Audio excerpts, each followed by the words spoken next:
Hello বন্ধুরা, good morning, জয় জগন্নাথ, রাধে রাধে। কেমন আছেন সবাই? আশা করি সবাই ভালো আছেন, সুস্থ আছেন। আমিও অনেক ভালো আছি।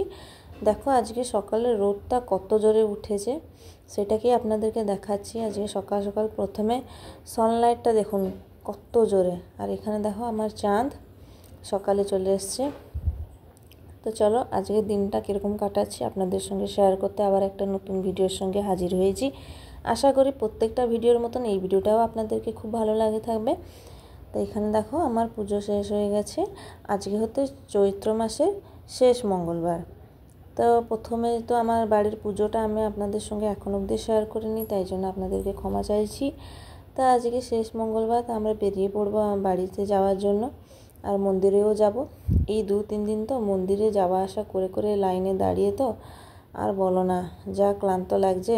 তো চলো পুজোটা শেষ হয়ে গেলে আর তো যাব না, আবার আগের বছর আবার ওরকমই। তো এখানে দেখো আগের দিন যে বাদামগুলো নিয়ে এসেছিলাম, কাজু বাদামগুলো, ওইগুলো ছিল। বরমশাই দেখো থেতো করে গ্যাসে পুড়িয়ে ওকে আবার থেতো করে বাদামগুলো বের করছে। দেখো পুরো প্রপার কাজু বাদাম, যেটাকে আমরা দোকানে কিনে খাই, পুরো সেম টু সেম। টেস্টটাও খুব দারুণ ছিল। আমি খেয়েছিলাম একটা, বেশি বাদাম ছিল না, 6টাই বাদাম ছিল। ওইটাকে এরকম করে গ্যাসে পুড়িয়ে তারপরে বরমশাই এখানে ভাঙছিল। আমরা কিন্তু রেডি হয়ে গেছিলাম যাওয়ার জন্য, কিন্তু এইদিকে বরমশাই কাজ দেখো, বলছে না এই কাজটা শেষ করে দিই তারপরে যাব। আসলে বন্ধুরা এটা হচ্ছে মেয়ের আবদার, মেয়ের কথা শুনে তো ওর বাবা এই কাজটা করছিল। মেয়েই আগে থেকে বলছিল বাবা চলো না এটাকে ভেঙে দেখি কীরকম দেখতে। ও সেদিনকার টিউশনিতে যাবার পরে এসে বলছিল বারবার চলো এটাকে ভেঙে দেখি কীরকম কাজু বাদাম আছে, আমি তো কবে দেখিনি।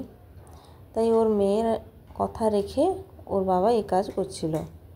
তাই আমি বগর বগর করে যাচ্ছিলাম, এইসব এখন না করলে হতো না, বাড়ি এসেও করা যেত, সময় কি নেই হাতে। এখন চলো যেই কাজে বেরিয়েছি ওই কাজে গিয়ে চলে আসি। ওর বাবা আমার কথা একদমই কান দিচ্ছিল না, ওর কাজ করেই যাচ্ছিল। আমি যাও ঠিক আছে করুক, ওর মধ্যে আমিও একটু ভিডিও করে ফেলি, সবাইকে দেখাই। আগের দিন তো বাদামটা নিয়ে এসেছিলাম, সবাইকে দেখিয়েছি। তারপর ওর আমটা দিয়ে খুব সুন্দর একটা মাখা করেছিলাম, ওইটাও দেখিয়েছি।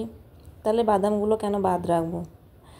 তো আমি ভিডিওটা নিয়ে স্টার্ট হয়ে গেছি, না ভিডিওতে দেখিয়ে দিই, এটাও একটা ক্লিপ হয়ে যাবে বন্ধুদের সঙ্গে শেয়ার করার জন্য। তো দেখো এবার ফাইনালি সব কাজ শেষ হয়ে আমি ঘরে তালা লাগাচ্ছি, বরমশাই গেছে গাড়ি বের করতে।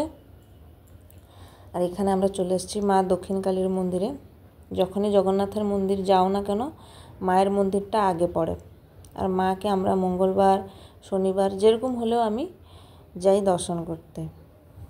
তো মঙ্গলবার আছে যেমন এক এরকম, তা আগে হচ্ছে মাকে দর্শন করলাম, ভোগ দিলাম, প্রদীপ বসালাম, তারপরে আমরা বেরিয়ে পড়েছি যাওয়ার জন্য আমাদের শ্বশুরবাড়ির দিকে। তার দেরি করব না। এখানে দেখো সব কিছু নিয়ে নিয়েছি, মায়ের ফুল যা কিছু আনার ছিল মায়ের কাছ থেকে। এটা দেখো আমার শ্বশুরবাড়ির মন্দির।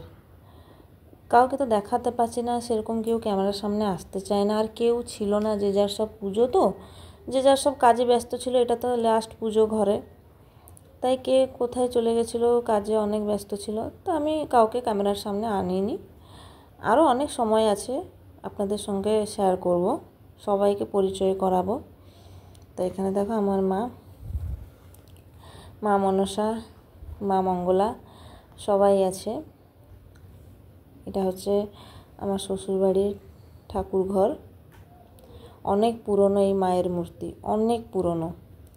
আর এই মা তো জীবন্ত মা, তুমি যত রাত্রিরে যত একা থেকে মাকে ডাক দাও না কেন, মা সাড়া দিবার কথা মানে দিবে।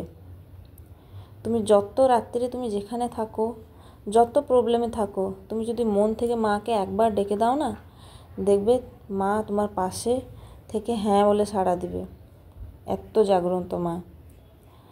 আর সবসময় তো ঘরে আসা হয় না, এই তো পুজোর সময় কয়দিন আসি, আবার পয়লা বৈশাখে চেষ্টা করব আসার জন্য। তো যাই হোক, দেখে নাও আমাদের মন্দিরটা। আজকের ভিডিওটা কেমন লাগছে অবশ্যই কমেন্ট করে জানাবেন। যদি ভিডিওটা ভালো লেগে থাকে একটা সুন্দর কমেন্টের সঙ্গে একটা লাইক দিয়ে দিবেন। যারা চ্যানেলে নতুন আছেন তারা আমার চ্যানেলটাকে একদম সাবস্ক্রাইব করতে ভুলবেন না।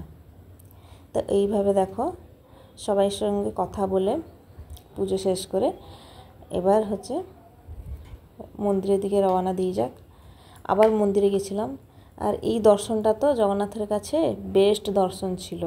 পুরো সিংহাসনের ঠাকুরের পাশে পুরো আমরা গিয়ে দর্শন করেছি।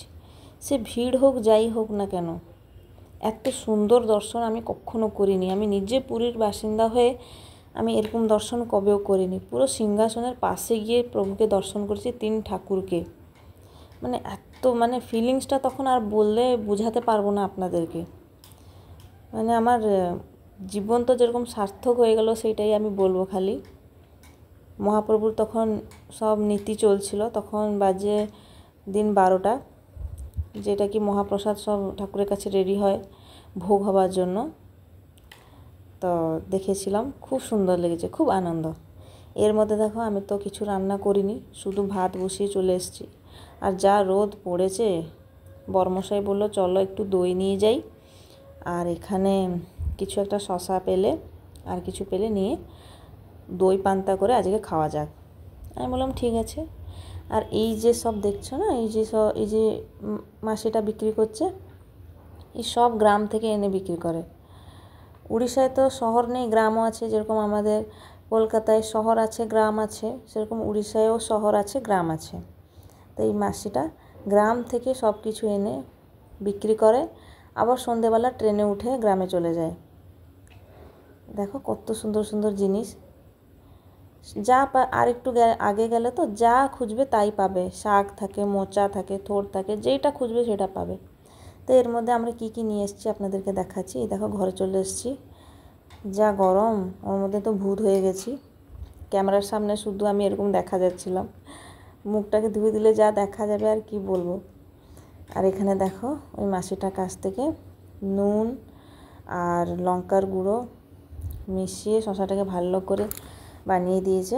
আর এখানে টক দই, আর এদিকে দেখো বাঙালিদের ফেভারিট মিষ্টি দই।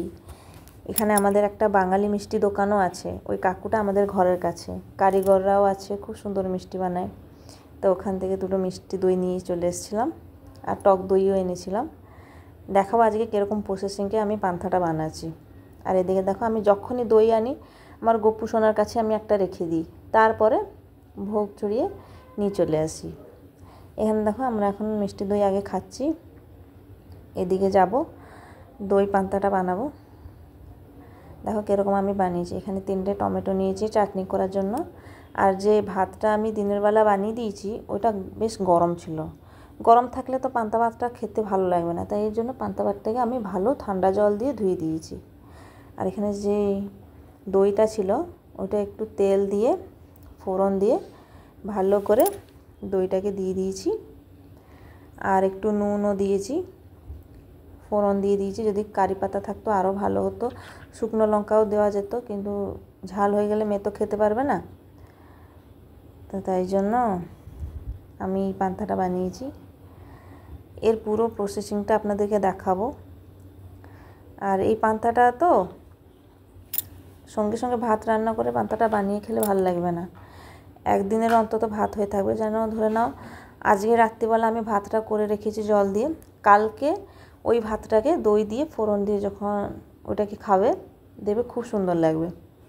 তো এইখানে দেখো টমেটোটাকে আমি 2 ফাঁক করে ভেজে দিয়েছিলাম তেলে একটু নুন দিয়ে, এইটাকে মাখা করব। আর এদিকে দেখো আমার রেডি, পান্তায় দিয়ে দিয়েছি দই, তারপরে ছোট্ট পেঁয়াজ যে ছিল ওটাকে ছাড়িয়ে দিয়ে দিয়েছি। এখানে শসা আছে, আর এখানে হচ্ছে টমেটো চাটনি। কেমন হয়েছে আজকে লাঞ্চের থালিটা একটু বলবেন। দেখতে যেরকম হয়েছে না, খেতে তো আরও টেস্টি, শরীরের পক্ষে খুব হেলদি, খুব ভালো। দইটা গরমকালের খাওয়া খুব ভালো। আর এখানে আমার পান্তাটা পুরো রেডি হয়ে গেছে। এখানে দেখো কত সুন্দর লাগছে দেখলে। তো এই ভিডিওটা আমি দিচ্ছি আপনাদেরকে 4 দিনের পরে, কিন্তু মনের মধ্যে হচ্ছে আবার আজকে বানালে ভালো হতো, এত টেস্টি হয়েছিল খেতে। তো যাই হোক বন্ধুরা, এরকম একবার করে খাবেন, দেখবেন খুব ভালো লাগে। আর পান্তার স্পেশাল তো উড়িয়ারা খুব ভালোভাবে জানে, এইটাকে ওদের ন্যাশনাল ফুড বলে মানানো যায়। চলো এবার খাওয়া যাক। তা আজকে দিনটা আমি কীরকম কাটিয়েছি আপনাদের সঙ্গে তো আমি সব শেয়ার করলাম। আশা করি আমার আজকের লাইফস্টাইল ব্লগটা আপনাদেরকে ভালো লেগে থাকে। তো এইভাবে দেখো আমরা এখন খেতে বসে গেছি। আর খুব গরম পড়েছে তো, আর এদিকে রোদে এদিক ওদিক হয়ে আসা এত ক্লান্ত লাগছে আর বলার নেই। তা ওরই মধ্যে খেয়ে দিয়ে মেয়েকে টিউশনি পাঠিয়ে দিয়েছি, কেননা টিউশনি তো যেতেই হবে। আগের দিন বন্ধ করেছিলাম, আবার একদিন বন্ধ করলে তো হবে না, তাই ওকে টিউশনি পাঠাতে চলে গেছিলাম। তো এর মধ্যে বন্ধুরা আমি আসি, আবার দেখা হবে আপনাদের সঙ্গে নতুন ভিডিওর সাথে। Bye bye.